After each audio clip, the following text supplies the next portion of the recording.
Congo, oh Congo, toi paradis. Congo, terre promise, au Congo, l'étoile d'Afrique. Voilà, je suis au Congo, au Congo, toi paradis. Congo, terre promise, oh étoile d'Afrique, Dieu t'a choisi. Congo, ma patrie, Israël et Asika. Nambeleli yo Masia Yesu, kita osala kati na mboka Congo.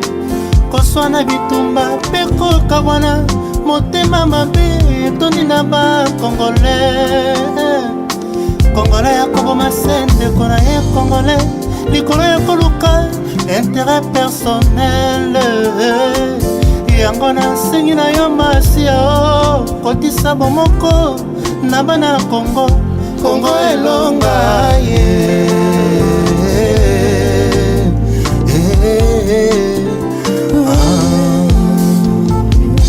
Marabeleli yo Masia Yesu, itaosala kati na mboka Congo.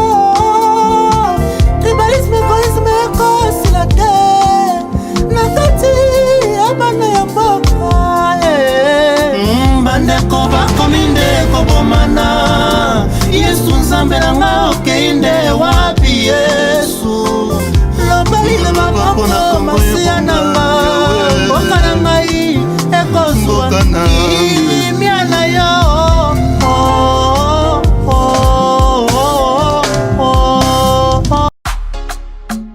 Bienvenue à Saphir Hotel, un cadre VIP propre et reposant au grand carrefour de Kinshasa, avec un service d'accueil digne de vous. Plusieurs catégories de chambres et appartements climatisés avec Wi-Fi et TV plus décodeur aux prix incroyables. Petit déjeuner y compris dans son restaurant aux spécialités congolaises et étrangères. Ouvert à tout le monde avec une réduction de prix pour les clients qui séjournent à l'hôtel.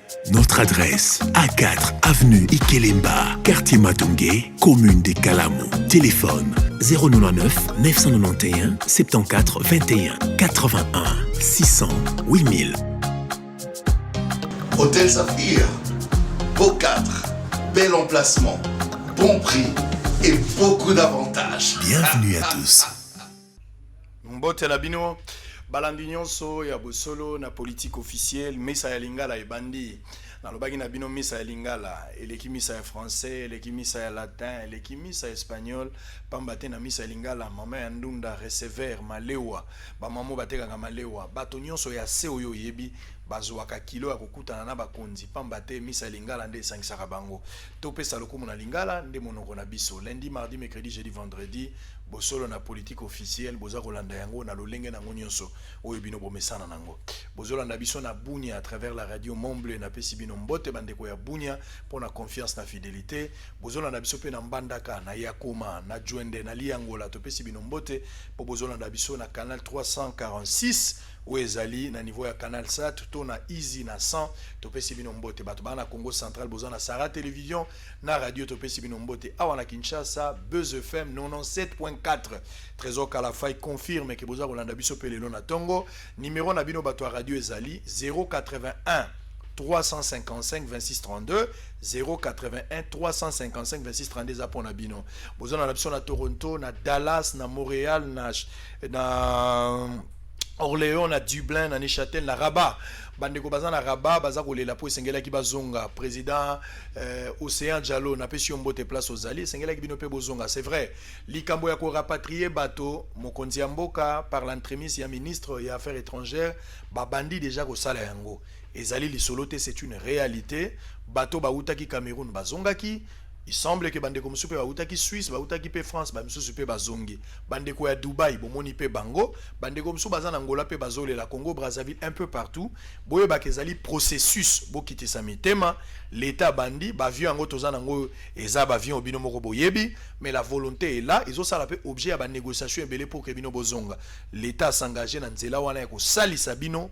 Ezaba droit na bino mokonzi ya mboka ndimi ko sala yango par l'entremise à ba service baza ko discuter. Donc prenez votre mal en patience, j'espère que na mikolo ezali boya bokozonga eloko toza ko senga toza ko insister bandeko bazoya linko lobate boza na état ya malamu elinko lobate boza na état ya mabe mais sengeli boyoka oyo nyonso mbela bakoloba ministre ya santé azali docteur Muyemena équipe na bato riposte bazali bokoyoka oyo bango bakoyesa bino lokola bakamataki bato mususu batiaki na sebo bato mususu babenga balobi ke ba mususu baza na hôtel moko Floride awo eza na Willery et que bazo déplorer ba condition toyebi ba difficulté toza nango mais l'état ko sala nyonso pour que nyonso eleka malamu toza ko senga na l'état bato bauti koya ko tester bango komeka kotala so baza na santé malamu pona ko limiter contamination mais néanmoins sengeli ko loger bango na ba condition ya malamu pour ezali pe droit na bango na yango wana lelo tokozana na ba tomi balé ezali débatté moto na moto akolega na ngunga na ye po te to lobela makambo nyonso ezali na bombi ba invité po bomona bango tout à l'heure contrairement na ndenge ezalaka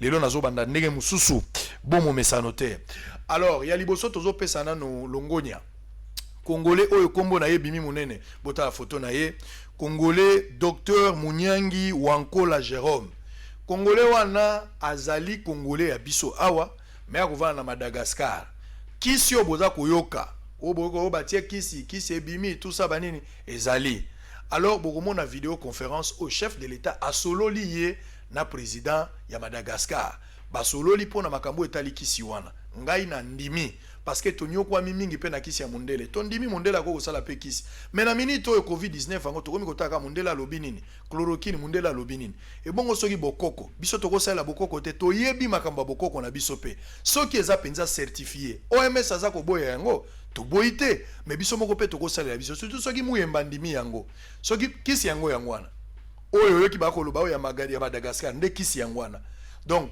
kuna bameli yango expérience na bango ezali mesure préventive bazomela yango po oza ya lokola barrière mobimba batie pona okamata malade te traitement moko préventif yango batie kisi wana alors ezali basali yango na Madagascar mais congolais moto asali yango bato basala yango mabete tozala ba malade na biso o tobela kao o mundela kokoka te biso na mboko tobela kintuntu mundela ko supporter kintuntu te na mboko tobela yoka malade kombo nyokankao est-ce que mundela kokoka nyokankao na mboko yo oboti mwana balie mwana mutu est-ce que mundele si balela mwana mutu congolais na be preuve nyonso wana surmonter covid-19 to kokipe ko longa yango na bakisi na biso chef de l'état zalaki en conférence suivez en image extrait moko ya moi 2-3 minutes toza ko zonga pour que naïbi sabino médecin wana zali nini avant to koba na makamso na boso na politique à tout à l'heure.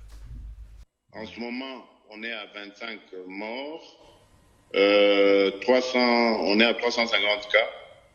Il y en a une cinquantaine qui sont guéris, mais n'empêche, le nombre de cas signalés est en train de croître d'une façon exponentielle. C'est vraiment une crainte pour moi et c'est pour ça que hier, quand j'ai vu votre annonce, je me suis dit, mais il faut absolument que je parle à mon frère, qui me dise comment est-ce que ça se passe avec l'artémisia.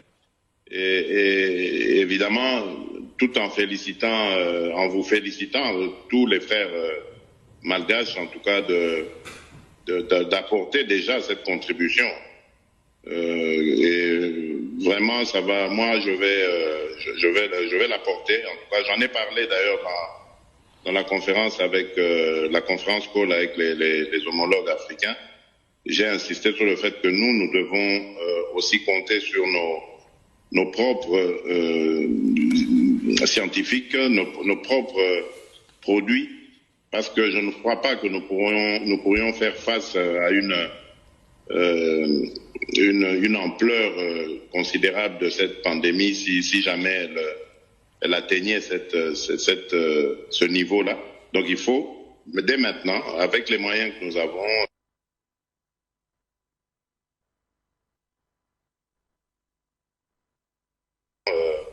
que nous puissions jouer sur nos atouts, c'est-à-dire la science africaine, ce que nous savons faire de mieux, nos propres produits, nos propres inventions. Oui. Voilà. En tout cas, Monsieur le Président, je vous adresse toutes mes condoléances par rapport aux 25 citoyens congolais qui ont perdu leur vie face à ce coronavirus. Nous sommes de tout cœur avec vous. En ce qui nous concerne à Madagascar actuellement, c'est vrai que Dieu merci parce que nous avons 120 cas actuellement. On n'a pas encore de décès. Donc il n'y a pas encore eu de mort actuellement. Okay. Donc on maîtrise la situation parce que nous avons anticipé pour que ce virus ne se propage pas rapidement comme on voit un peu partout dans le monde, mais surtout en Europe. Donc par rapport à votre question tout à l'heure, en fait la tisane que nous lançons aujourd'hui, c'est à titre pour le grand public. C'est à titre préventif. Ça, c'est une chose. Afin que les gens ne puissent pas attraper, en fait, le virus. En tout cas, merci. Merci, Monsieur le Président. Merci, cher Andri. Et au peuple malgache. Merci beaucoup, en tout cas. Merci et courage à nous et force à nous, Monsieur le Président. Équipe rédactionnelle, et puis équipe technique au bas au travail, les Congolais, là, j'étais en train de parler de lui. Tout à l'heure, le Congolais, là, dans un article, qui hommage à ces dignes fils du pays, Azali Congolais. Donc, le président malgache est aujourd'hui fier de son ministère de la Santé, grâce aux recherches d'un docteur congolais de la République démocratique du Congo au nom de Jérôme Mouniangi, ressortissant et à faculté en médecine de l'université de Kinshasa et victime d'un complot indo-pakistanais, plusieurs fois persécuté, empoisonné et arrêté dans son propre pays pour les succès de ses recherches sur la planche Artemisia contre le paludisme.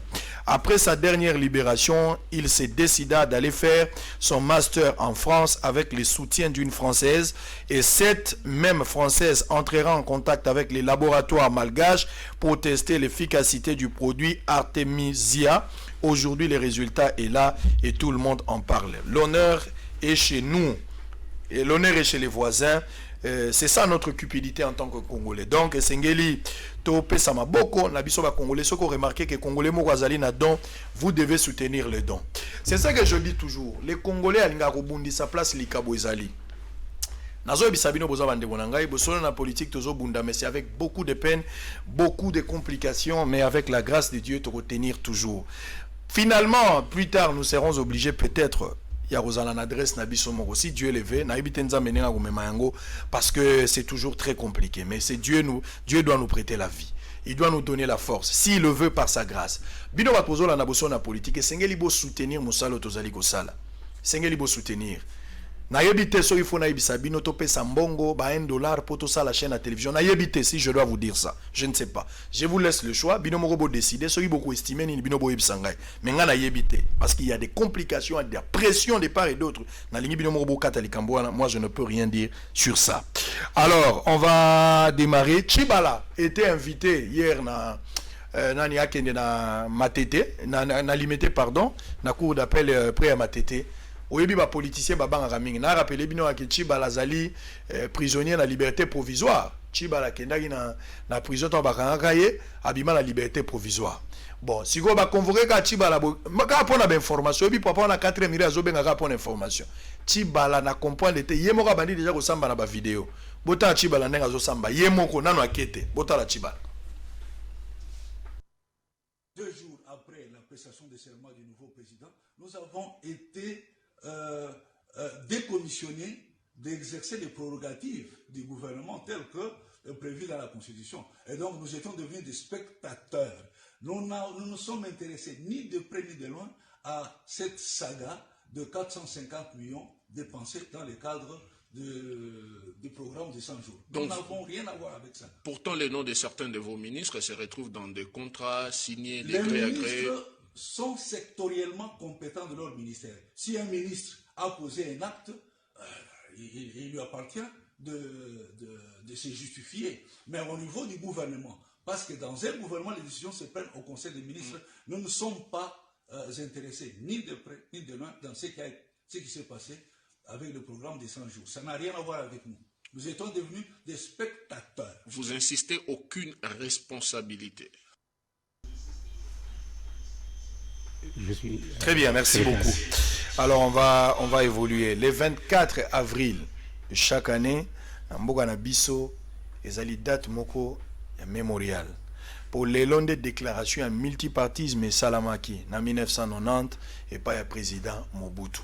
Kaka lelo pe papa Wemba akufaki, papa Wemba akufi pe lelo, donc ezali date moko historique pour na mboka na biso, vraiment artiste monene oyo atamboli mboka mobimba oyo asala kinyo so lelo atiki biso, mais mokolo wana pe ba pesa ki nzela ba parti politique o ebotami lelo et komi ba parti malette, ya batu musu ba koma kaka na tevoger la base, le peuple m'a envoyé et m'a envoyé, le peuple m'a dit ceci, le peuple soko talibo azata ne loko te, mais il parle du peuple. Bozwaka grâce wana ezana 1990, mais alaki pe pression, il y a baie opposition à l'époque, je sais, ici Etienne Tshisekedi wa Mulumba, Togoyambande Kosimo, tout à l'heure on va parler avec lui. Mais suivons d'abord Mobutu. Et ça, moi, récap, pour les alliés date, mon commémoraire, pour la bisoto landango, toza gozonga toka matasko, lisolo nan Ndeko Simon.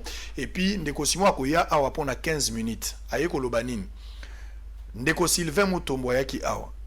Ministre délégué prêt à ministre de la Défense. Tango ya aye, à ça la émission est normale, mais côté Asuka boyki alobaki makambo IDPS a traversé période moko oyo ils ont jugé bon peut-être de se battre devant l'ennemi ou lieu c'est de se battre derrière la maison.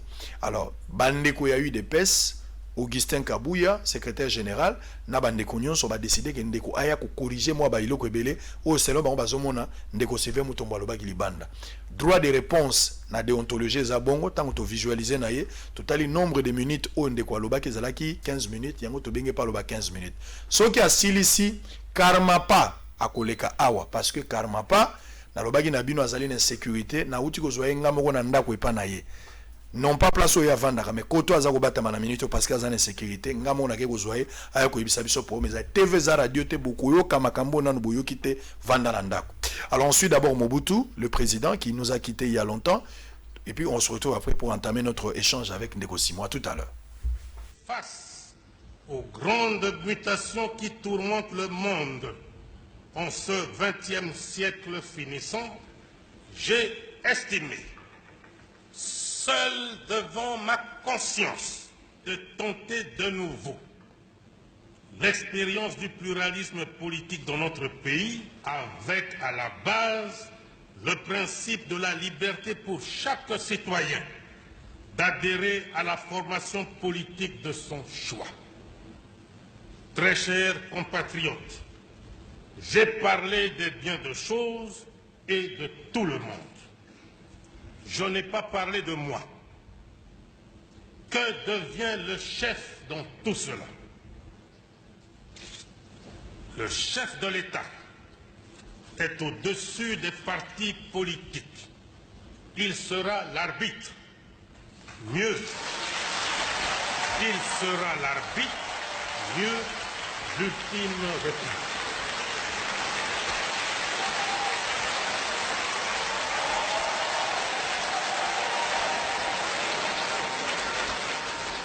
Je vous annonce que je prends ce jour congé du mouvement populaire de la Révolution pour lui permettre de se choisir un nouveau chef devant conduire.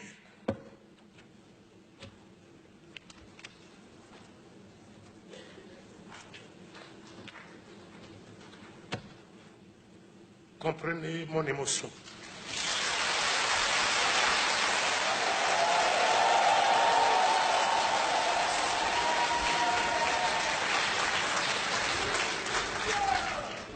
Très bien, merci beaucoup. Oyo azali Maréchal Mobutu, oyo président oyo Kofi Olomide regrettera tilelo.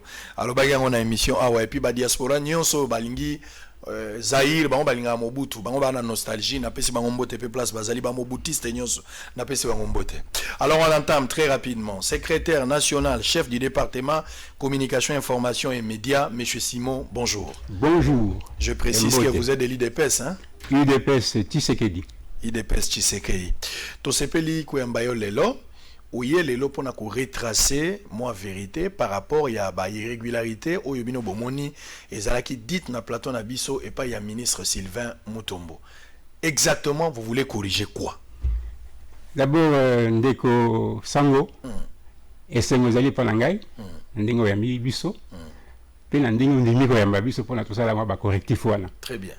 Mbote liboso na ba landi banso et sengo penza makasi pona te bayoka lisolo ya UDPS na ndenge ezalaka. Bato muso bako lo pour la chapeau très na est-ce que moi ezalaki on la chapeau yo le oti wala kisa image ya c'est seko chapeau ezana image ya Etienne Tshisekedi wa Mulumba oyo autaki kolelisa Mobutu image yo bomoni wana Mobutu aleli na sele à cause ya Etienne Tshisekedi wa Mulumba atiaki pression et comme qu'il ko la mbata mokolo abedaki mutu na kati ya molili yango Mobutu alelaki wana ye mutu ajuraka de mon vivant il n'y aura pas deux partis politiques au Congo, mais le 24 avril 1990 il a été contraint, forcé par sa conscience à libérer suite à la pression a été Tshisekedi de Mulumba n'a pas compagnon naïe. Voilà des entrées en matière. Alors maintenant qu'on a compris, est-ce qu'on l'a pêché? Le chapeau. Très bien. Et le Minanga Yangoyo. Voilà. Sans Covid-19. Voilà. Très bien. La personne à troisième âge? Nazali, personne enfin la deuxième âge. Ah, c'est que bon, on appelle la fourchette à bateau bazar plus exposé, hein. Mais Nzamba Sungayo, j'espère que c'est le Kamalam. Tout ça de la Kamingi. Comme nous, ceux qui occasion d'aller tomber la Kamakila Yesu. Amen. C'est ça l'essentiel. Ok. Alors, Tokei, Olingo Korigeni. Voilà. Et Bandeli. Na sepeli benga ndenge coïncidence c'est ça les que lobby au outil au leka. Assemblée nationale, na Sénat va siéger normalement dans un nombre restreint. Et le Gomoko est comme matin à Katiaba, Mikanda Nabiso, Yamboka. Pour la ligne dans le Bibongo, pour la colonne de la titre, il y a une émission ya le 21. Que la statue a eu de peste, et c'est à Moroté comme Mama que président intérimaire à Zalaka. Mais lobby, sauf la constitution de Bisso, puis le règlement intérieur, et c'est comme Mama que l'Assemblée nationale, la Sénat, va se réunir avec quorum matin en nombre restreint. Donc, le bon sens. Devant des difficultés non prévues par la loi, les responsables bazouaka ba disposition pratique avec le bon sens, un bon père de famille, pour ne pas nuire à l'organisation. Voilà le point de départ. Donc, titre de l'émission nayo, la base était que mbala sima, ndenge makamusa makilombi na assemblée, yo osala sur émission commis, nulle part dans la constitution na biso ba lobi que l'Assemblée nationale va se réunir à 68. Vous allez en contradiction avec le bon sens. Ce qui est information évoluée, tu dois s'adapter par rapport à l'information. Le roi jurisprudence est commis, on va se référer. Biso, tu beta balkala. Makamwana tu vivre en tu adapter réaction à la situation de la en fonction de la bon sens na responsabilité. Vous comprenez? Donc, bateau bazala koloba sikoyo, voilà, ba comment il part bonaboé, bazala bon sens té. Donc, on a l'ipona kolongola titre ya émission na yo ya mokolo likaki. Ndeko oyo ayaki koloba. Lokumu na ye longo ya na po azali ministre du gouvernement au biso tout en place en tant que parti présidentiel. Mona IDPS. Azalaka mona IDPS. Alongwa abeta match na ye, asala rassemblement na ye. Azali président ya rassemblement des Tshisekedistes. Kolandisa règlement d'ordre intérieur à l'UDPS, moto moko to cause na UDPS pe na parti politique mususu. Donc à partir d'un moment où tout le monde a un journal officiel va publier comme le président il y a un rassemblement autre ne contenant d'autres partis que l'UDPS, de comprendre que à la sous na UDPS c'est la simple logique. Donc mutu ya libanda aya ko betela makamba solo ya makamba UDPS c'est un peu défaut de qualité. Défaut de qualité. Vous comprenez? Donc, ma solution à Betty, et ça, bandoto, azakolota, moi, libanda. Nakati pa tikala kozala na responsabilité, mon côté, nakati a exécutif ya parti. Donc, tant que nous sommes à Vandaka, pembeni à Etienne, mais à comprendre, penza, makamunenge zalaki, titi na soukate. yango yoki asali mwa bilobela wana oyo na ye ko corriger na mokola lelo ya koloba nini parce que bato ebele baza komi bomba derrière article 26 oyo ezali ko constater fin ya mandat ya président ya UDPS ba condition oyo epesami kuna na kati ya article 26 pour la fin ya mandat ezali muet ou muette en ce qui concerne président ya UDPS ce qui a commis président ya République likambona ekomami kuna na kati ya statut na bisote donc nos législateurs si je peux dire ainsi ou nos constituants tant ba élaboraki texte ya ba statut batika ya kako prévoir ka ya président ya parti a commis président ya République T mais na entendement au sens large na bon sens où on le bawa ndenge ça mis na l'Assemblée nationale mokonzi ya parti a saleli makoki ya pouvoir na ya bokonzi ya parti pour na nommer un président intérimaire na tango ya komaki na indisponibilité parce que na article 26 balobini mandat ya président ya UDPS et si la ka ndengeni ceux qui a démissionné ceux qui a oui ceux qui azali na interdiction d'exercer ou bien ceux qui azali frappé ya empêchement définitif condition moko te na on atangi ezalaki ko frapper président ya UDPS après ba élection il y a 2018 donc moi namboka Félix Antoine Tshisekedi Tshilombo ezalaki président en exercice ya UDPS élu par le congrès extraordinaire de mars 2018 azalaki frappé la condition moko te oyo ali prévu na article 26 donc mais devant se plier par rapport à ce que dit la Constitution, ça devenait et c'est en réalité une indisponibilité. Alors, en cas d'indisponibilité, le président a monaki que pour un intérêt supérieur et à parti, et c'est qui Malamu a confié Moussala Wanana un président intérimaire pendant son indisponibilité. Et mandat naïe, contrairement à blague à Moutoua Lekakiawa, mandat et lobby a confié intérim Mouana jusqu'à la fin de son indisponibilité. Donc, virgule, tata wanazali kopé, ça non, et ça a capone à ce qu'a prêté serment, mon salaire ici, et il faut. Ça dit mandat spécial, oui. Et Zali na bon moi, tant que le président est indisponible. Indisponible, voilà. Et comment il a quatre statut? Et Zali bon na katia mandat. Na katia mandat. Mandat wana. Pourquoi mandat na tout le monde a rangoté? Pourquoi boye na rangoté tout le monde a mandat? Pour tout tanga yango to katali solo. Faut mo commission pour pesa biso ka mandat to tanga. C'est ça. Je pense que ko dissiper malattendu nion so ezana katia. Bato ba sala mubulu wana mama kelele basi batanga nani mandat wana. Nga na moni yango nanu te. Ngai na kopesa yango soki olingi soki baninga baza. Tanga yango na pona bato nion so ekata makelele. Baninga baza kolanda nga na ba bureau batindelanga ta par WhatsApp. Comme ça, on appelle ça avant émission ici là. Ou bien tout à l'heure, Atayo Kokita, Ndenge Tozali, Atayo Kokita na 15 minutes na yo, soko zu mandat au PC na régie, ba pesa ngana tanga yango. Exactement. Je pense que c'est ça. Avancer pour Tozali. Donc moi mboka Jean-Marc Kabunda Kabund, maître nageur. 6600 volts ya UDPS. Azali alenda na sima ya mandat wana. Yango moni bato bazako bundisa mandat wana bazoko kate. Parce que président a eu UDPS élu au congrès extraordinaire, azali symbole, il y a unité à UDPS. Donc, au Manso, Jean-Marc Aboun Azako Sala, c'est supposé que Ezali béni par le mandat spécial. Parce que Azali Kosala, elle a plein pouvoir, il va passer dans un mandat spécial. Nini, ndenge de Togosuka na UDPS. Batubele bazo penser que crise actuellement dans la UDPS. Langage est à mon côté. Pour ceux qui ont lobby, par exemple, Nandeko Sylvain dans la quantité.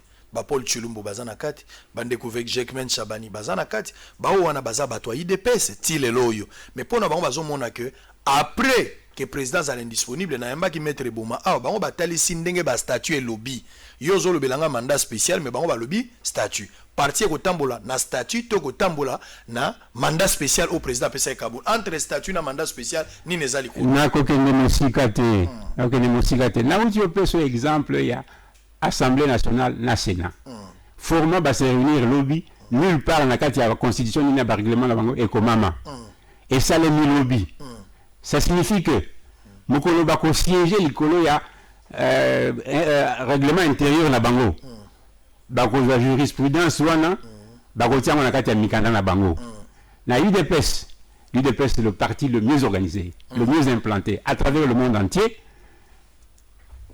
tango session ya oto béni pa na biso convention démocratique du parti CDP et kokota CDP sokota na kati ya statut na biso ezali na makoki ya kotia na kati ya statut makambo oyo ekomema kite oyo bosana makato nini CDP sera koti na kati ya première session na ya akobongisa makambo na parce que ezali déjà jurisprudence na kati ya parti donc Baninga, il n'y a pas de crise à l'UDPS. L'avantage est pas na bino.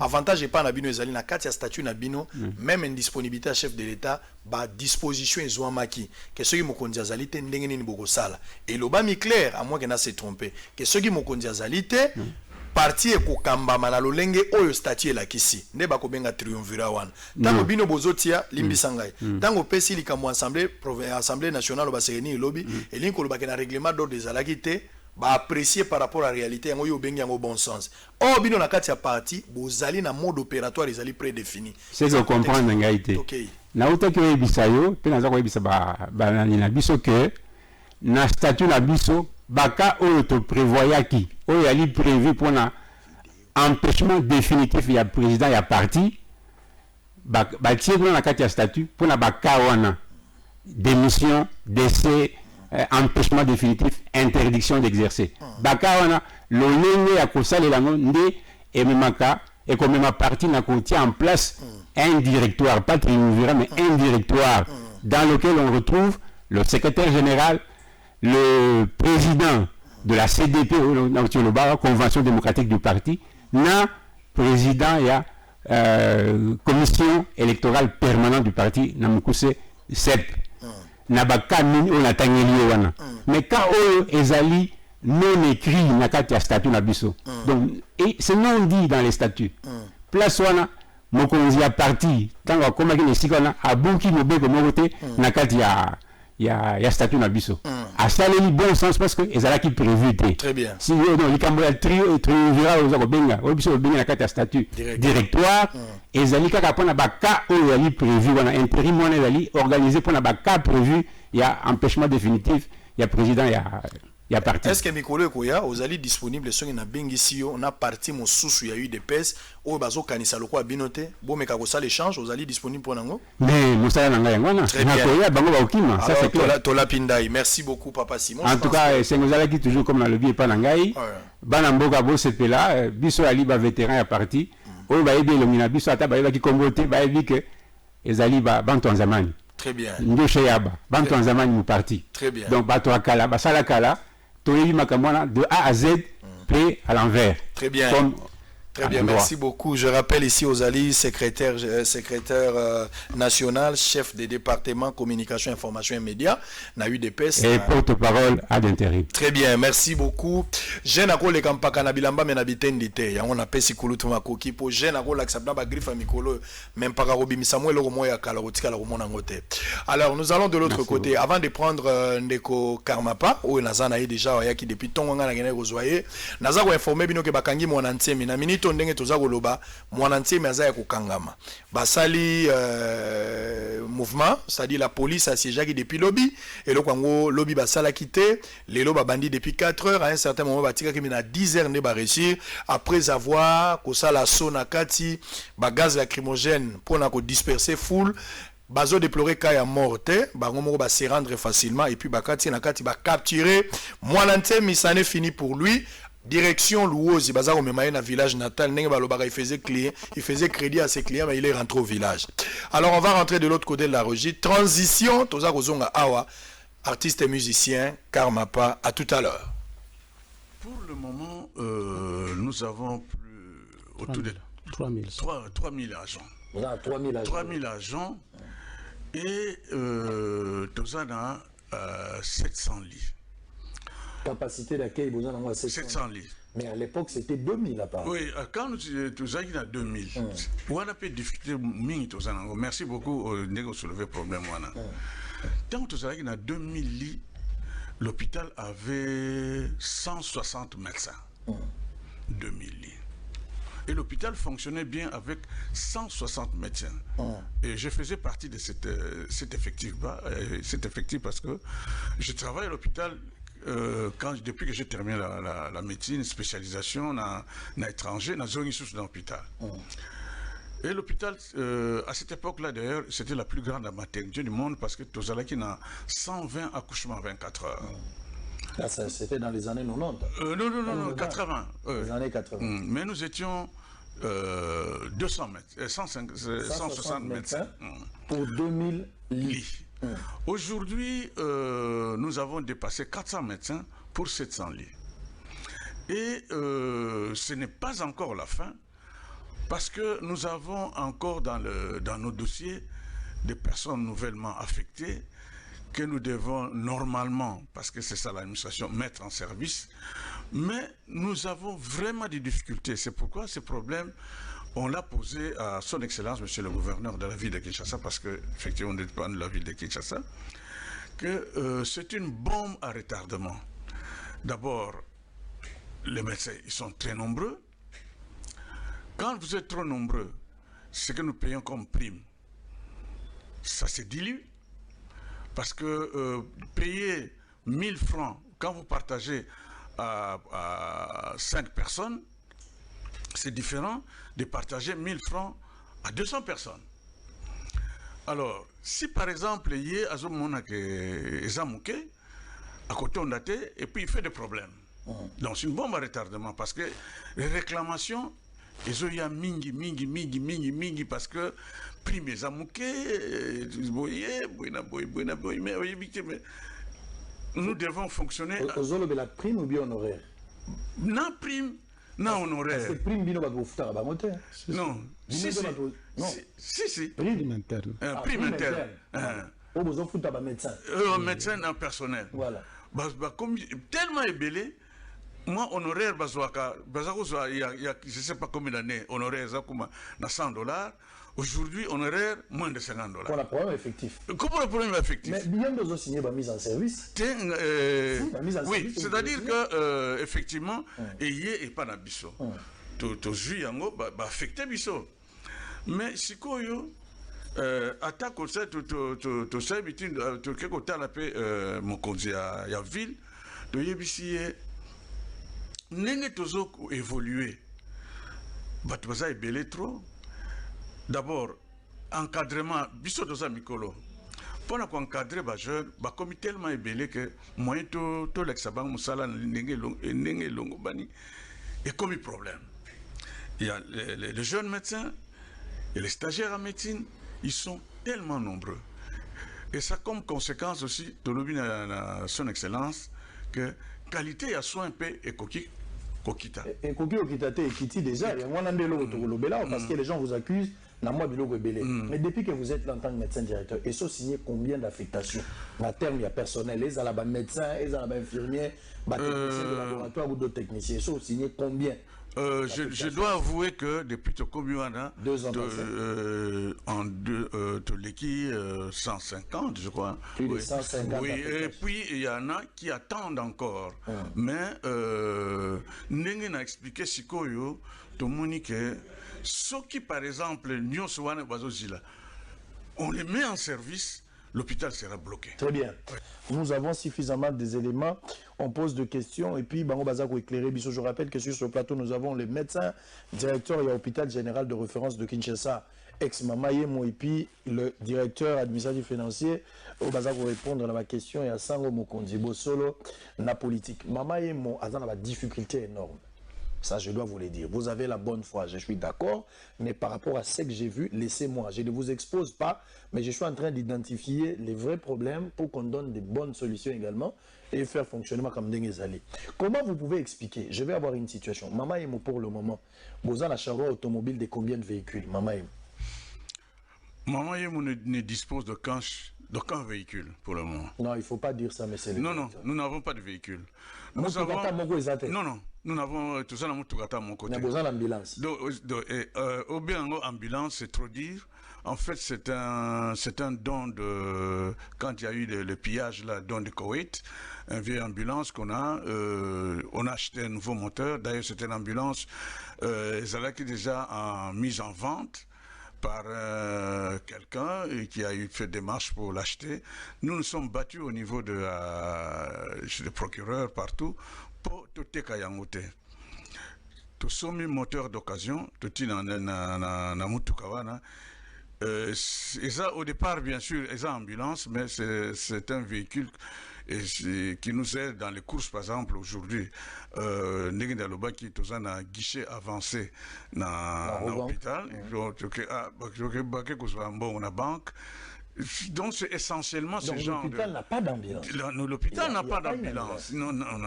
Oui, effectivement. Donc, l'hôpital n'a pas d'ambulance parce que cette ambulance-là, c'est un engin qui date de plus de 15 ans que nous avons reçu sous forme de dons. Et nous avons bricolé pour les courses quand même. Donc, on ne peut pas, normalement, si on est sérieux, transporter un malade dans une ambulance comme celle-là. Ce n'est pas une ambulance, c'est un véhicule que nous utilisons essentiellement pour nos courses. Les cas échéants, quand nous sommes bloqués, parce que quand on n'a pas ce qu'il faut, on utilise ce qu'on a. Donc, c'est dans ce sens. Mais on ne peut pas appeler ça à ce jour pour cette grande formation. Très bien, merci beaucoup. Wana Bolandi ezali extrait à émission to Yambaka médecin directeur ya Mama Yemo awa bayaki na Dafnaye.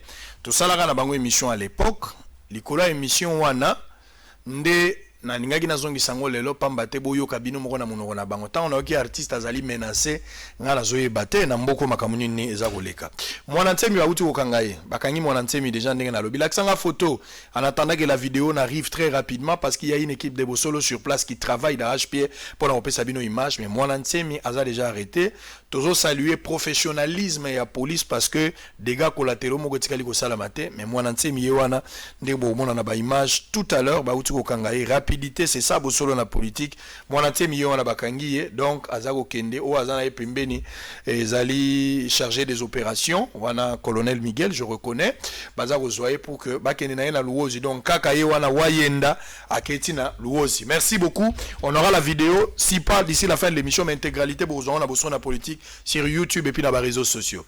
Alors, l'artiste et musicien Karmapa, bonjour. Bonjour papa Samo.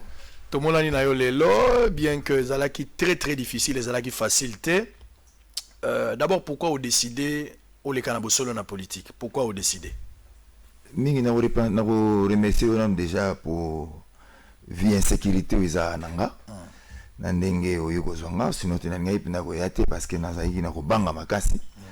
Na décidé qu'il y a Bosolo na politique parce qu'il y a un message awa pe et les kaka.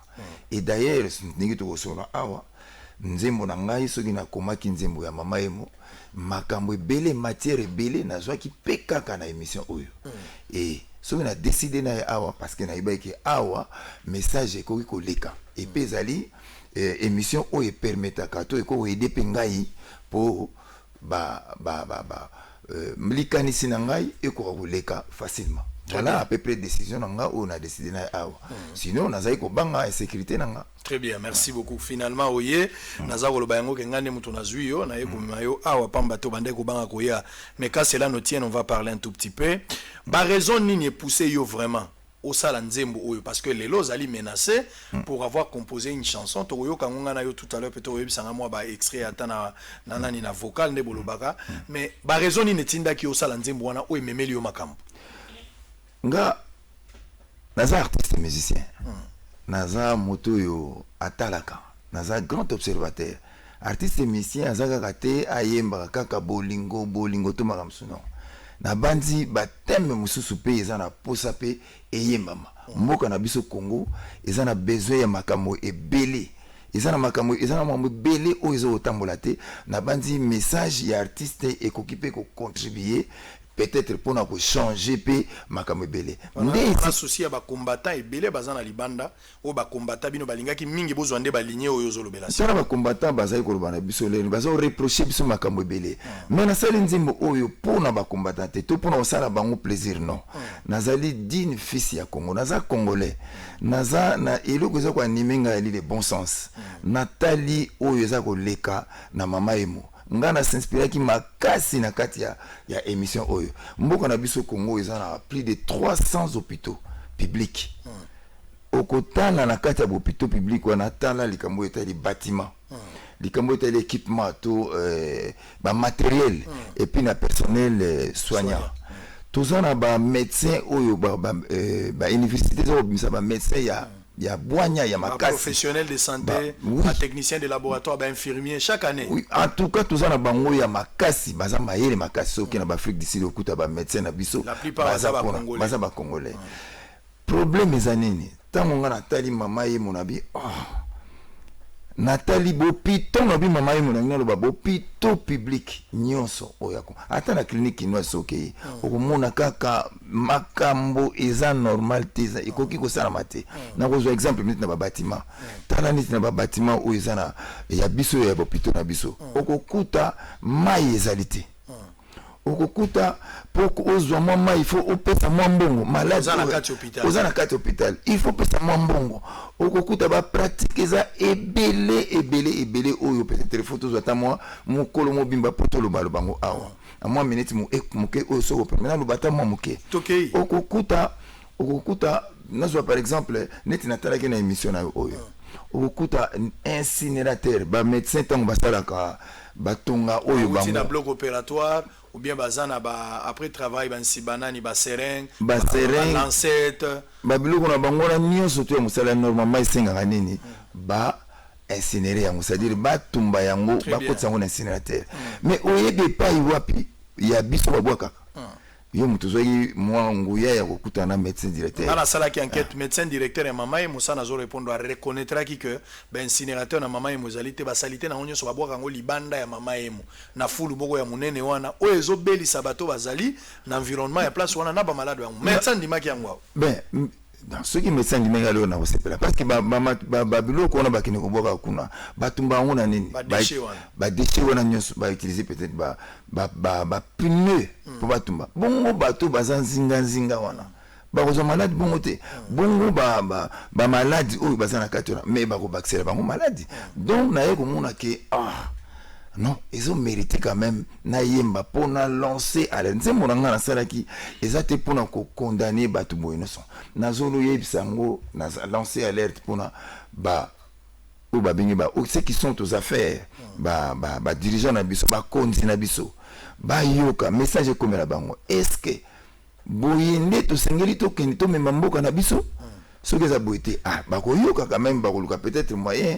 ba changer to yebi biso nyonso ke ba difficulté ezali makasi na kati ya mboka mais santé ezali priorité pour na bandi moto za na santé ya bien ti akoki même pe ko diriger mboka te moto za na santé ya bien ti akoki ko sala ata eloko moko ya malamu te nde ya mona betaki moi sete na likambo ya nzembo na mama yemo na yembi pona ko lancer alerte tout ce qui se passe dans l'hôpital public na biso vraiment inacceptable. Tous en bas équipement. Bâtiment déjà comme il faut quand même réhabiliter pour rénover comme belé. Alors parlez-nous d'abord d'une expérience personnelle. Tu es arrivé na mama yemo.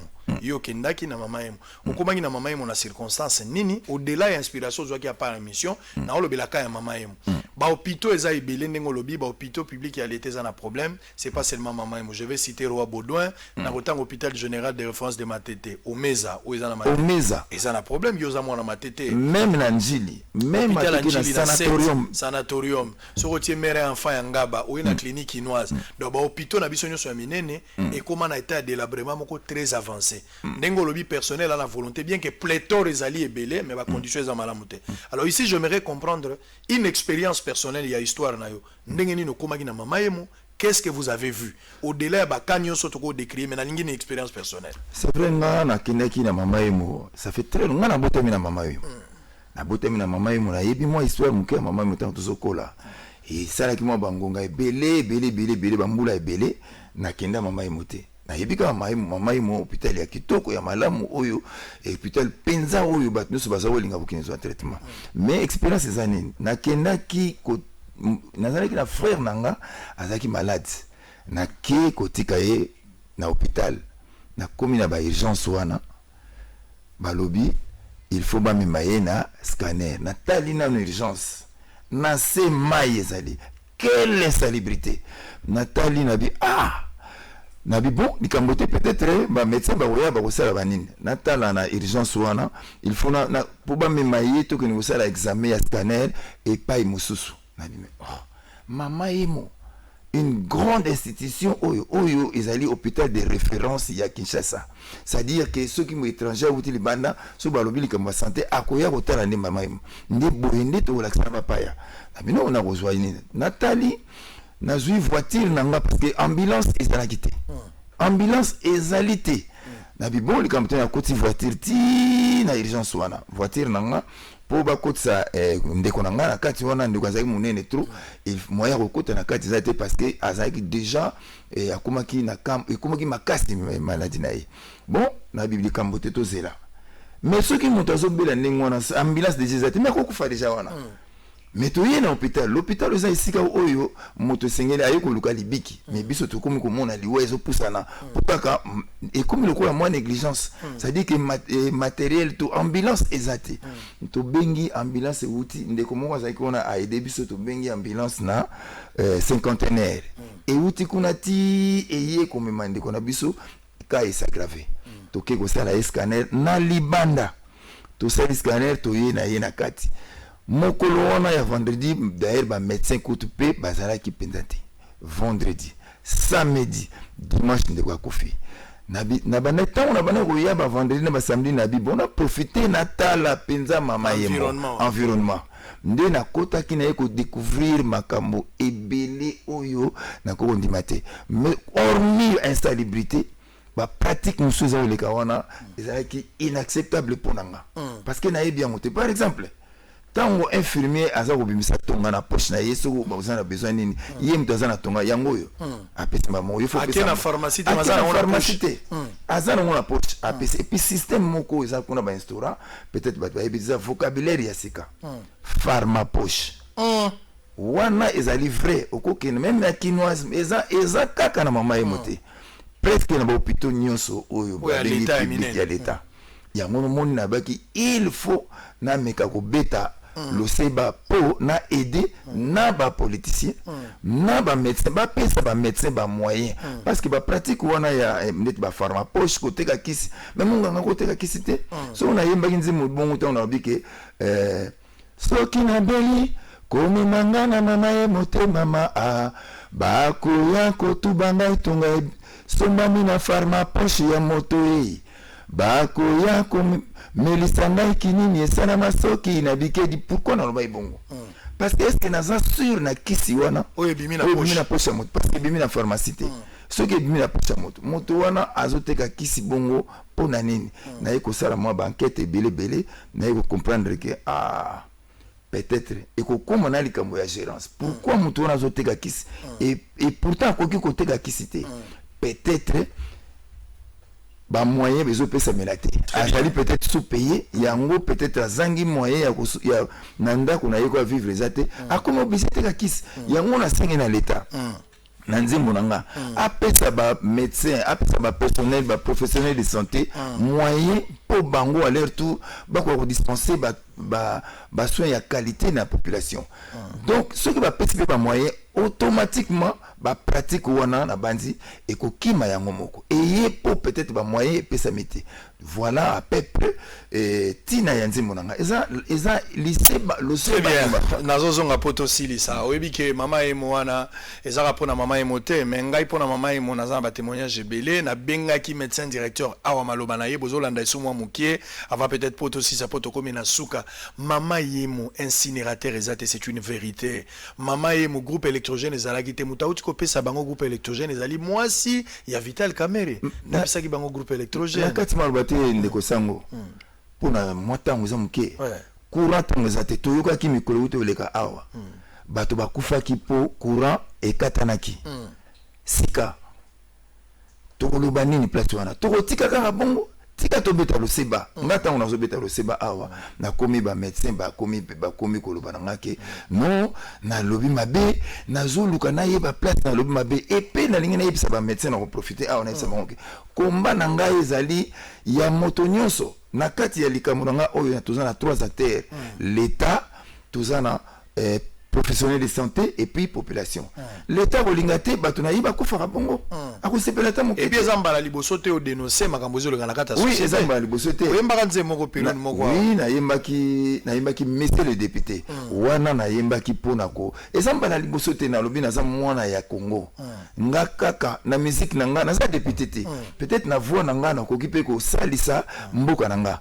Na yemba ki nzemba monsieur le député pona ko lobela ba député to pona ngalemso to poni lelo tango ba okoma kuna ba bosani na bango miki ba ke kuna pona peuple pona bato ba voter ki bango ba ko représenter bango ba bosana na bango ndenge pe na yemba mama yemo awa na yembi parce que na lobi na za député te naza député et puis na kenaki ko senga pe conseil na kenaki liboso pona ko manzembo na kenaki mona ministre titel na biso ministre ya culture art na non ça qui est na kenaki ko informer que na lingi na yemba nzembo pour la maman yemo tout ce qui se passe là-bas pour na nga ezalaki inacceptable na mona ki pe député o ya biso ya mo amba ndeko Raphaël Kibuka na bino bato bozali kuna bozali ba député na biso botali la biso na likambo oyo donc na salaki quand même moi ba démarche mo ya na linga ki pona mona pena mona ba médecin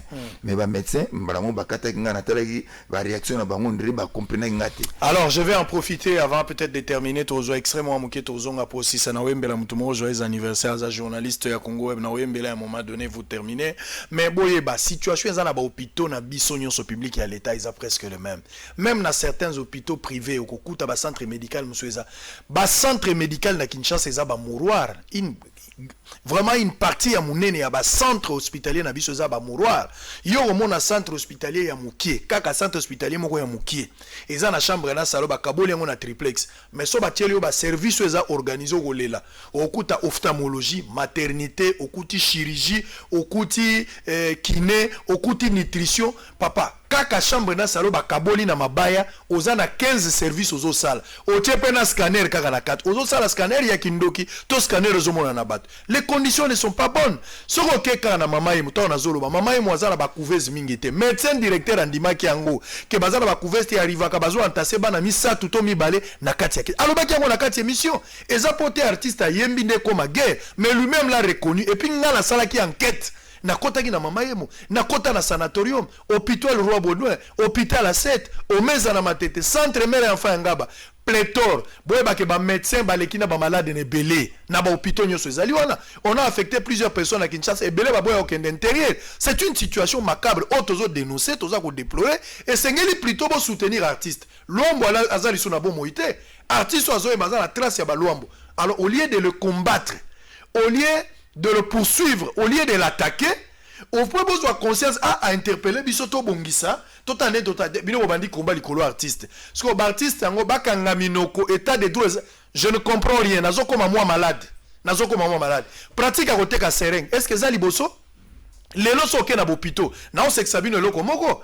Munganga msu bakanga ki e to boya kotanga hôpital pour la sa réputation to battre l'hôpital. Mais bakangi munganga. Au commune hôpital munganga malade ya zobela.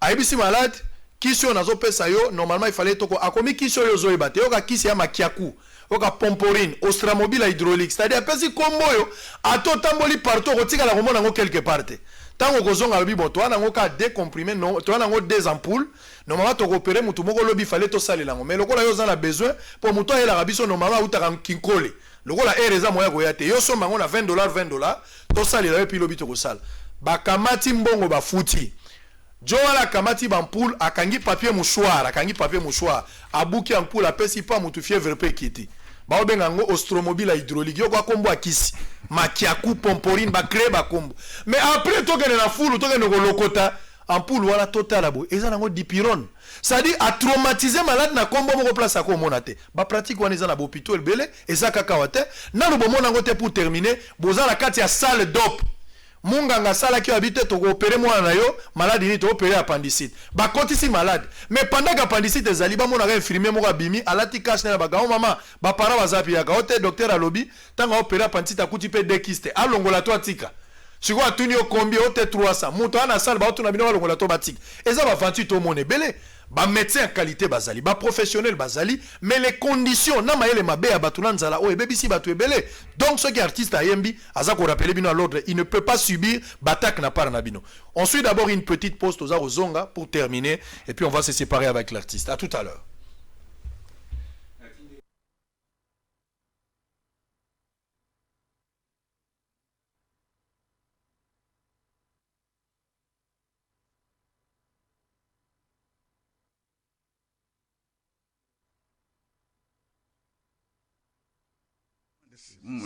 Six qui fonctionne. Et c'est de là, parfois, nous sommes obligés, excusez-moi le terme, parce que c'est hors norme, d'entasser les nouveau-nés. Parce que si...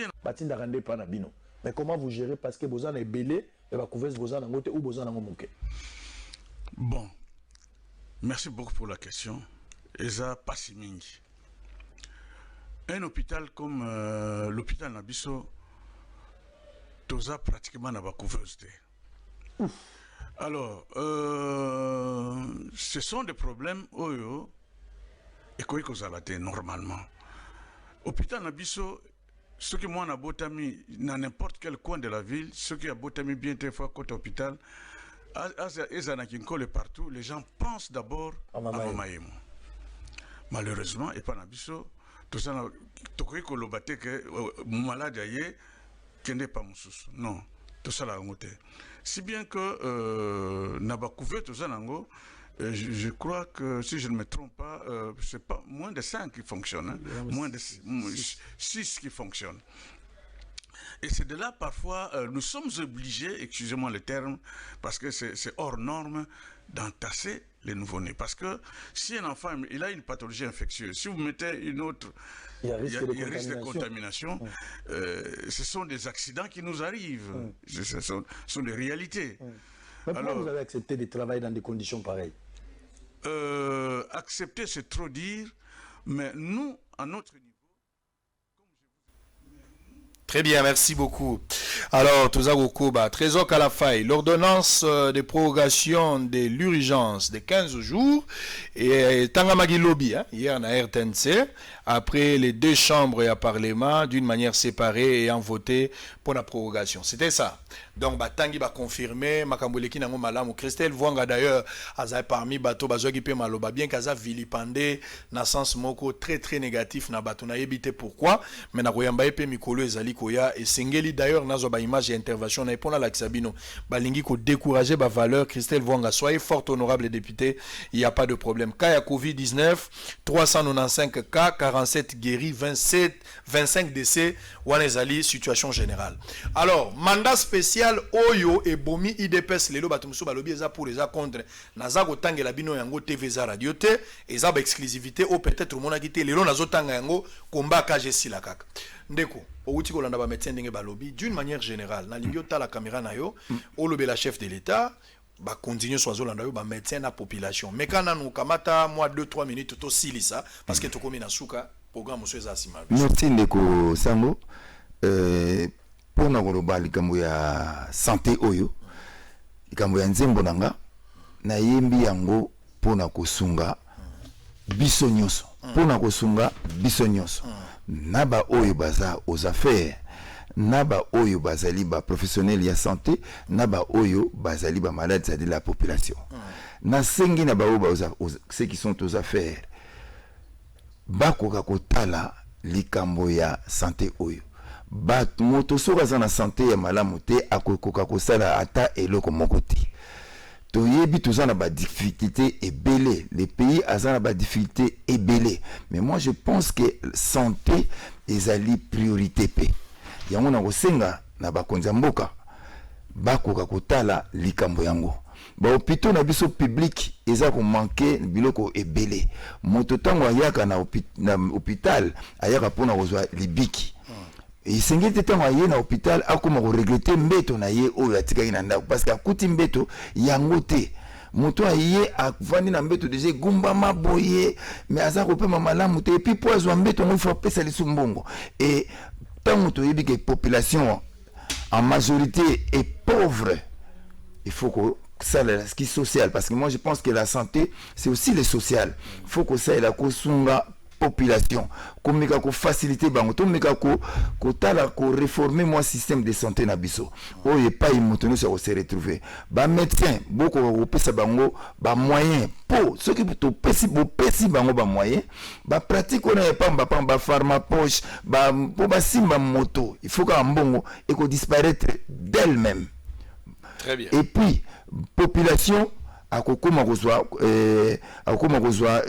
soin ya qualité tala lelo bandako ya kolela bibembe botami ebele ba commerçant batimbi babino bato bazokufa ebele tosala boye po tozwa mbongo mais soki tosali so totiki kaka santé ezala dégradé bongo tokosuka mabe voilà tina ya nzembo nanga donc nalingi te na pesa moto pasi zala kimia bakonzi ya mboka bakobatela yo justice ekobomba yo population pe akobatela yo vous êtes dans le bon makambo yembi wana ozana maboko ngana pesio maboko simbisi la med association na pesio yango donc bosolo et ko landela yo sika nyoso yo ozali soki likama ezali obengi biso to ko dénoncer yango ko banga te luambo azali susu te bino nde botika liba luambo ya lelo esengeli boyemba na conférence ba lukaki luambo tala makambo ku constitutionnel tala président ndenga zo évoluer tala justice ndenga zo évoluer zo ba inspiration yemba ko banga te vocal yango ezaki suni poto silise dikenda soki na beli komi mangana na naye motema ma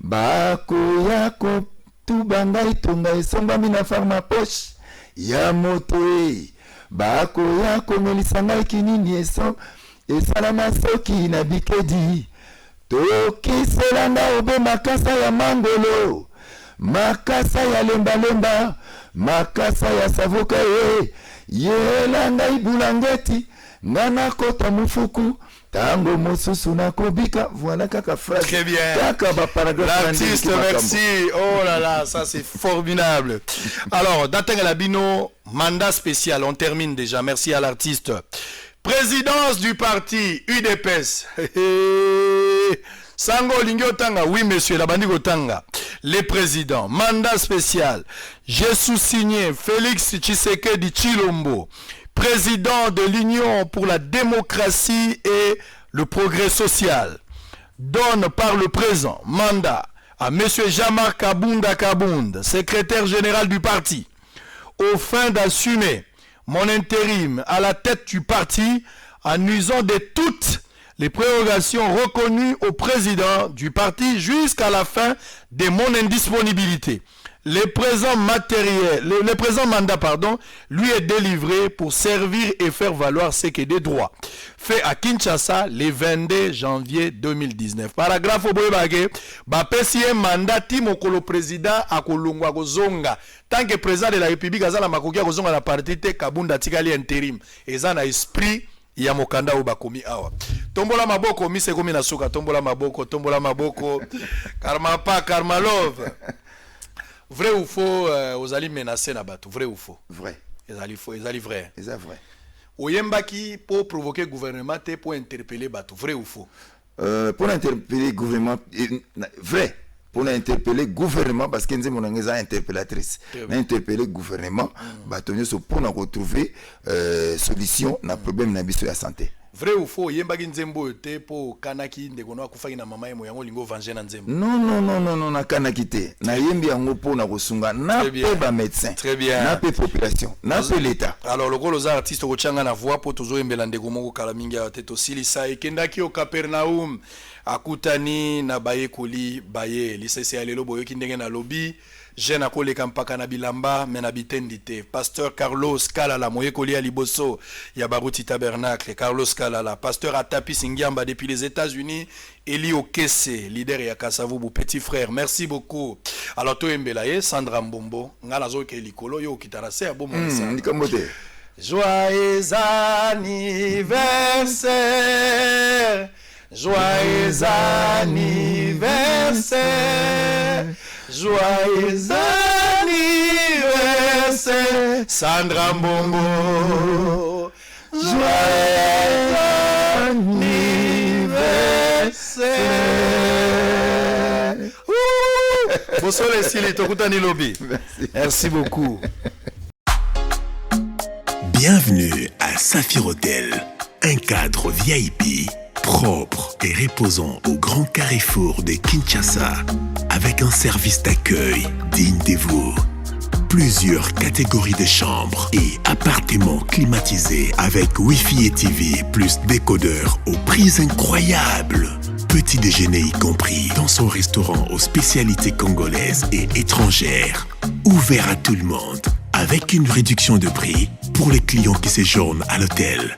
Notre adresse, A4 avenue Ikelemba, quartier Matungé, commune de Kalamu. Téléphone 099 991 74 21 81 600 8000. Hôtel Saphir, Beau 4, bel emplacement, bon prix et beaucoup d'avantages. Bienvenue à tous. Au Congo, toi paradis. Congo, terre promise. Au Congo, l'étoile d'Afrique. Voilà, je suis au Congo. Au Congo, toi paradis. Congo, terre promise, oh, étoile d'Afrique, Dieu t'a choisi. Congo, ma patrie, Israël et Asika. Nambeleli yo Masiya Yesu, kita osala kati na mboka Congo. Koswana bitumba pe kokabwana, motema mabe etoni na ba Congolais. Congolais ya koboma sende kona ye Congolais, likolo ya koluka intérêt personnel. Yango nasengi na yo Masiya, kotisa bomoko na bana Congo. Congo elonga ye.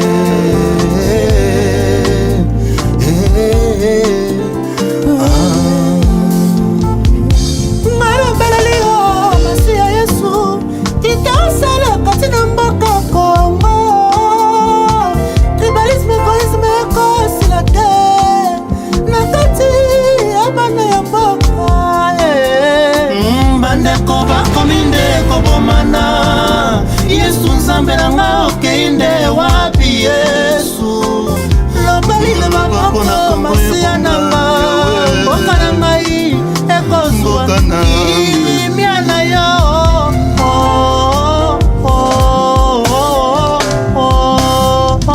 Yawe mosungi ya Congo.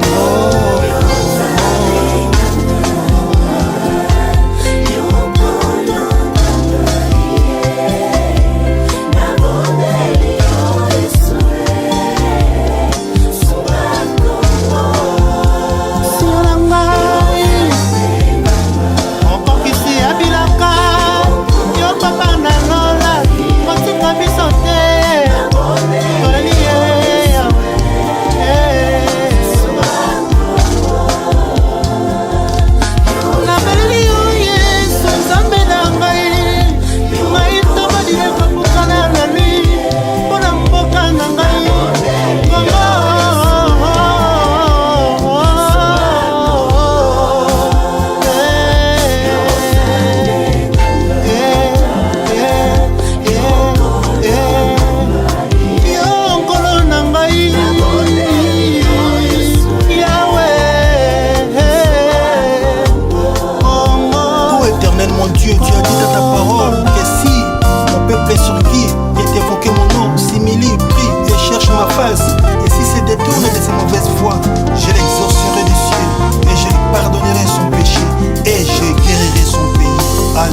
toza wapi mpo na kobondela mpe kotonga Kongo, Europa, Afrika, Asia, Oceanie mpe kuna na Amerika.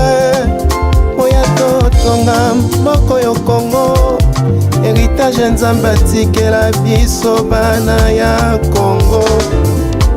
RDC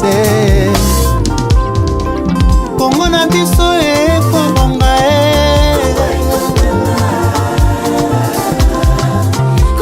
ale bana Kongo tosimba na maboko. Tika motema mabe, tika motema mabe, Kongo nalinga ndeko na yo Kongole. Tika koswana, tika bitumba na bomokonde, tokotonga mboka na biso na kombo na Yesu Masia. Kongo ekobonga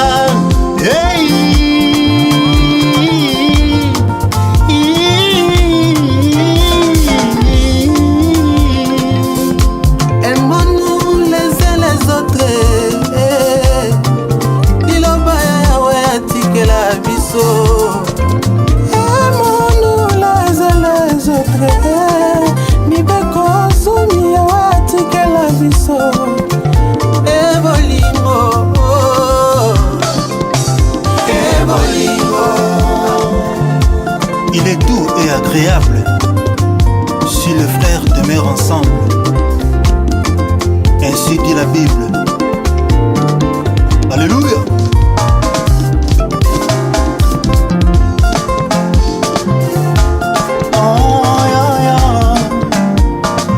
Bosimba na maboko bana Kongo nyonso développer le Congo, c'est développer toute l'Afrique.